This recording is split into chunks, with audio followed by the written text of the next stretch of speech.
Welcome back to LimQ Plus, everyone.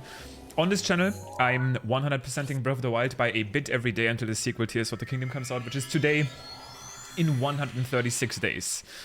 Christmas is basically over. I mean, it's like the 26th right now, and I'm back home, so I'm recording this video live. The last 2 days I've had a scheduled upload. I hope you guys had a great Christmas, maybe got some nice gifts. But we are back to daily normal uploads. One thing that I want to say real quick when it comes to gameplay, even though I know for some of you this is not even the focus of the series, and you just want to listen to me talk in the back, I will basically start playing through the normal 100% route just to make sure that I'm not forgetting any Koroks, so I might be revisiting locations. Also, did they patch the BLSS trick while I was gone or something? No, okay, I just don't know how to play anymore. Anyway, today I wanted to talk about a brief history lesson on the any percent Breath of the Wild speedrun, how it changed over the years. This is not gonna be a fully fledged world record progression video where I talk about every single super small detail, who got the record, what exactly changed. I just wanna give you a rough outline on how the any percent speedrun changed, where it is at right now, and what I can maybe still see changing before Tears of the Kingdom comes out. First of all, if you somehow don't know, what is any percent? Any percent means to beat the game as fast as possible from starting a new file to the credits, right? So the current 80% speedrun basically beats the Great Plateau because you have to, and then goes to Hyrule Castle and beats the bosses and then the game. A brief detail that might be important is the current reason it's not possible to skip the Great Plateau is because, yes, there's a barrier around the Great Plateau, but also the way you can think of it is the Great Plateau is basically a prison cell, and anywhere outside the prison cell, it doesn't matter where, it doesn't matter if you're here, or if you're up left, or if you're on Death Mountain. Okay, I guess it does matter if you're in a shrine, but basically anywhere you are, anywhere, if you're anywhere at all, you will get teleported back to the Great Plateau until you have the paraglider. So a Great Plateau skip is a little bit more weird and technical than you think. We would basically have to get the paraglider itself, and not just the paraglider, but also the flag in the game that we have obtained the paraglider to leave the Great Plateau. Now, with that out of the way, let's talk about any percent. I personally only joined the Breath of the Wild any percent speedrunning community back in 2019 after I had finished the game, when the run was already a little bit evolved. But like I said in the past, I have actually watched Breath of the Wild any percent speedruns all the way back in 2017 when the game came out.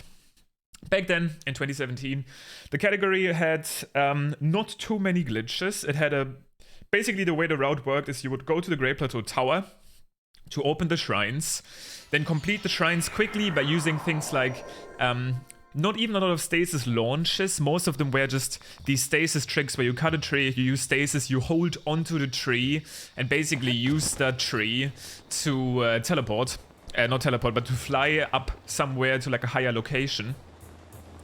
And then you would still basically, well, the fastest route would actually use the Amiibo rune already back then to spawn Epona, which was back then the fastest horse that you could get quickly. Yes, there's faster horses than Epona, but none of them you could get as quick as by just scanning the Amiibo and getting Epona. You would scan Epona, ride to Hyrule Castle, perform some stasis launches there to go into the castle, get equipment. Actually, back then you would already go into the Royal Guards chamber where speedruns go now, and then used some climbing up here, go into Sanctum and beat the game. Back then, the runners that were dominating the category were runners like Gymnast, SVA, Orchestra, some of the OG Zelda runners, and then eventually later in 2017 towards May, when the game had been out for a little bit, the category was dominated by Ikitrix, at least for a little bit. Obviously, people were close, but Ikitrix was at the top, being the first person to beat the game in under 40 minutes using the techniques that I just talked about. One strat was eventually added to get through Castle. So after riding with Epona over Hyrule Field, it was found that it's actually faster to use stasisable objects. There's a boulder around here that runners would use for a stasis launch, and then another boulder somewhere here for another stasis launch, and then only scan Epona once they were around here. To ride into the castle town, there is this slab where there's a chest under the slab. I don't know if it's this location. I talked about this in an OG any percent tutorial. There's a chest under the slab. You stasis the slab, you fly up here to this structure, get arrows and materials, and go into the castle, get weapons, and then Ikitrix established a strat as well, where you would then spawn a metal box up here on the balcony, and then launch with it into the sanctum. This strat was technically the fastest all the way until 2019 when I speedran the game. This was Ikitrix dominance. The game changed a little bit over the years and other runners took records until eventually in 2018, at the end of 2018, shield clipping and bullet time bounces were discovered. Those two strats would change the run tremendously. At the time, some of the top runners were people like Volhike Song, who had world records, Razen Runs, who had world records, later than Sketchodara, but those two being pretty dominant at the time. Let me make sure that I'm not forgetting anyone. I mean, there were multiple fast runners at the time. Again, this is not an accurate world record progression. I just want to talk about how the run changed. Basically, a new route was made revolving around the bullet time bounce. Also, I just forgot a Korok that I wanted to grab. Around the bullet time bounce and the shield clip. And the idea that was established back then is to essentially skip activating the Great Plateau Tower and instead shield clipping into all of the shrines. The route that people used back then is to go to the Stasis Shrine first, then bullet time bounce to Cryonis, bullet time bounce to Magnesis, bullet time bounce to Bombs, and then eventually Stasis launch to the Temple of Time, to then bullet time bounce all the way to Hyrule Castle. This was a big bullet time bounce that I think SVA found a setup for, a top runner that I mentioned briefly earlier. So the route, you would now go basically from here to Stasis, from Stasis to Cryonis, BTB all the way down to Magnesis. If you got a perfect angle, you could make it so that the door was unloaded and you didn't even have to clip into the shrine. And then launch over to this enemy camp here and BTB to Bombs. Then go to these trees and launch to get the paraglider. This route is the route that I covered in my first Breath of the Wild any % tutorial.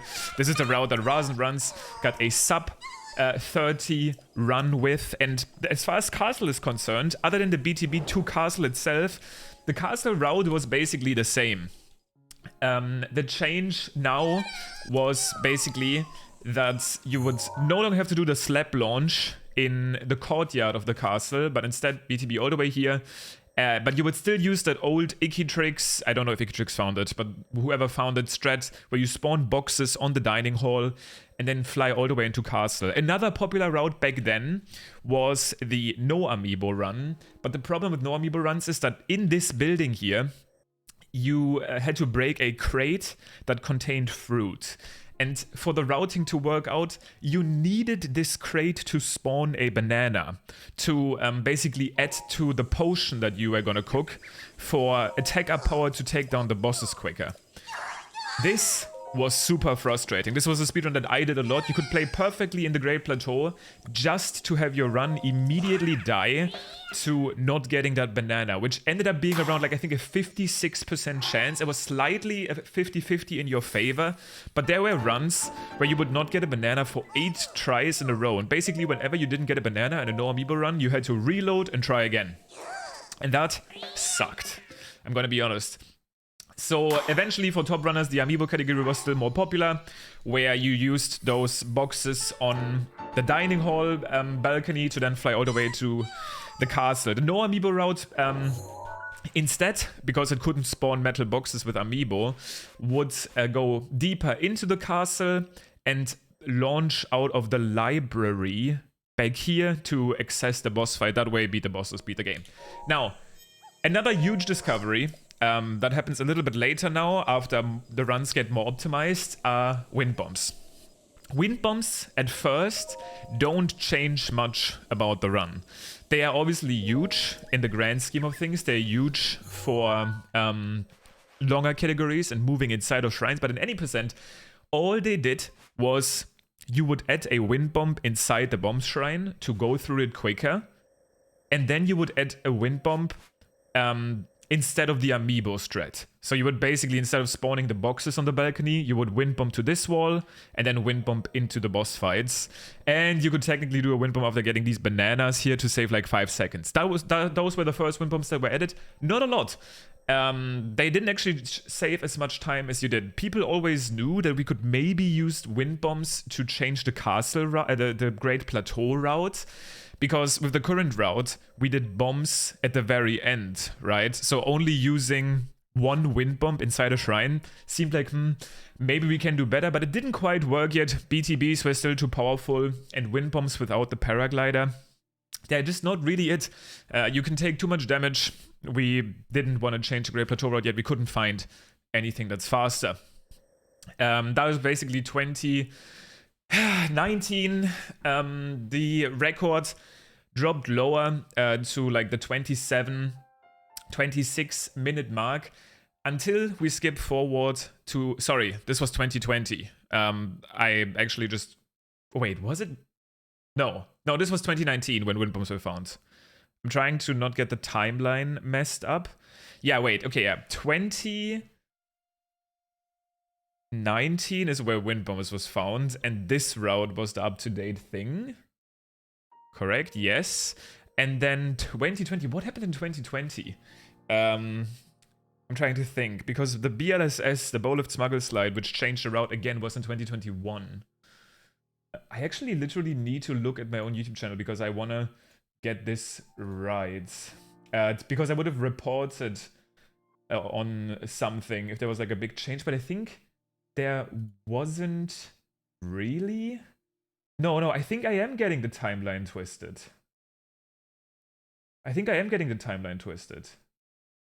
Yeah, wind bombs must have been in 2020. Sorry, you probably already commented.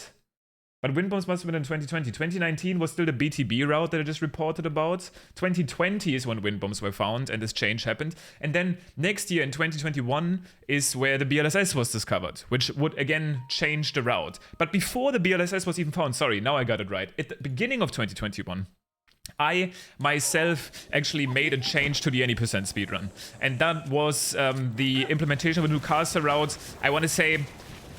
While I might have had the base idea, this would have not been possible without Vivo or Vivox.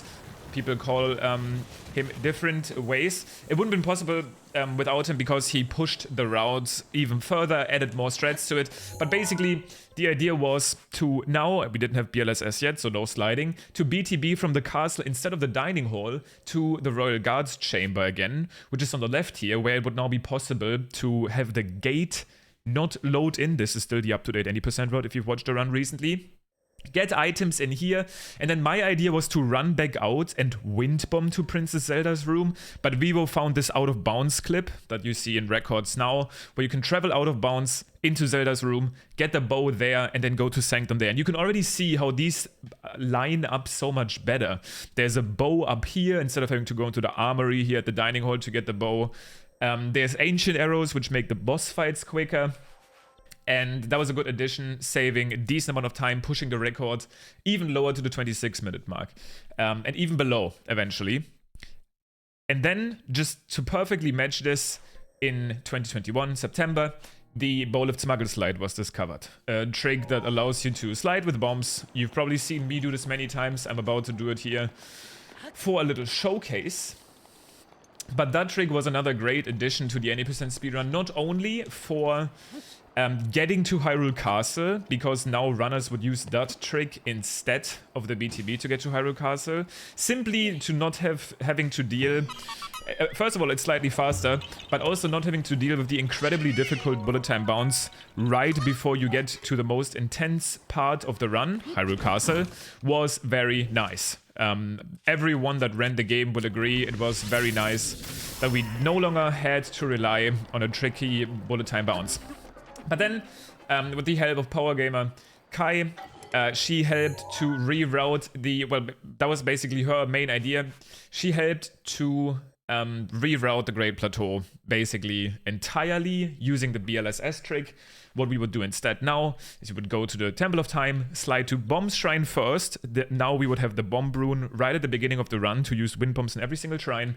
Slide over to Magnesis. You can now Wind Bomb inside Magnesis. Slide all the way over to Stasis. Slide to Cryonis and to the Temple of Time.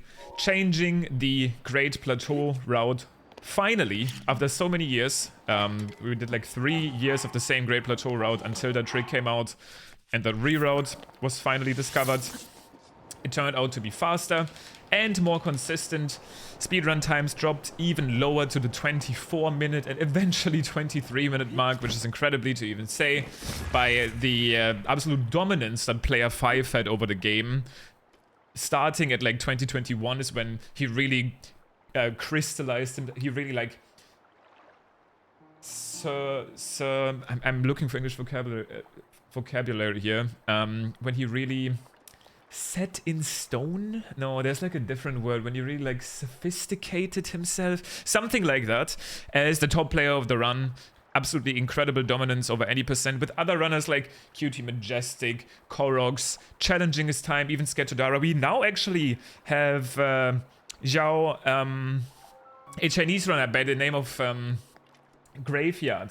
Zhao Zhami, I think is his Chinese name now. I definitely mispronounced that. Actually getting close. Xiao has been posting new PBs actually in the Any Percent channel. Let me give you a recent update on that.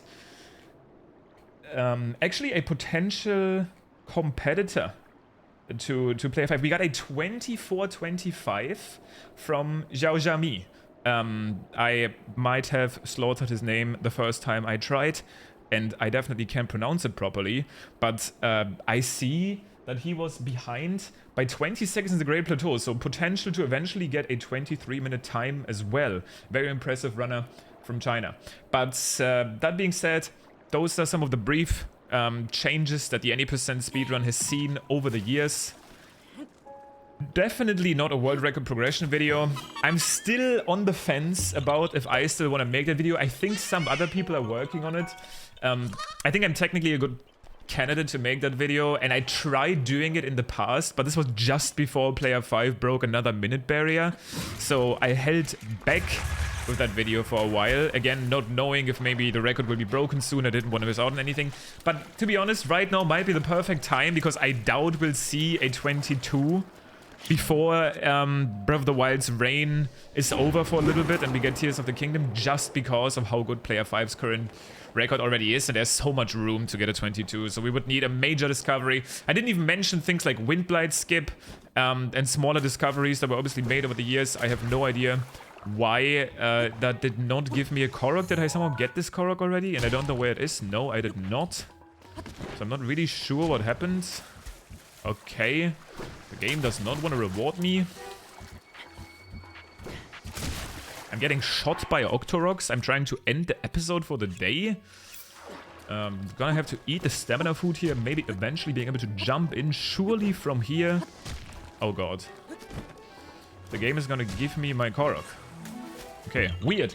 But at least we made it to this point. I will actually briefly check if I had ever collected the... Okay, no, this looks like I had collected the Shrine of Resurrection Korok. So I can actually proceed to the next part of the run, which is going to be Moglatan, and going towards Rito Village to make sure I have everything there. But yeah, thank you for that brief summary. If you like this sort of video, and even though there's obviously no visuals on screen, so it might be a little bit hard to follow, let me know, honestly. If you think it's too confusing, be honest and let me know, so I won't do videos like this anymore and talk about more visual stuff in the game instead. But if you like them, I can basically talk about every single speedrun category and its brief history in a format like this, just because of how many speedrun categories I've done and how closely I followed their development. But that being said, again, I hope you have a nice last Christmas day. I will be back tomorrow with another video. Tears of the Kingdom is getting closer, and soon we are in 2023, the year of our sequel. Thank you for watching, and I'll see you tomorrow.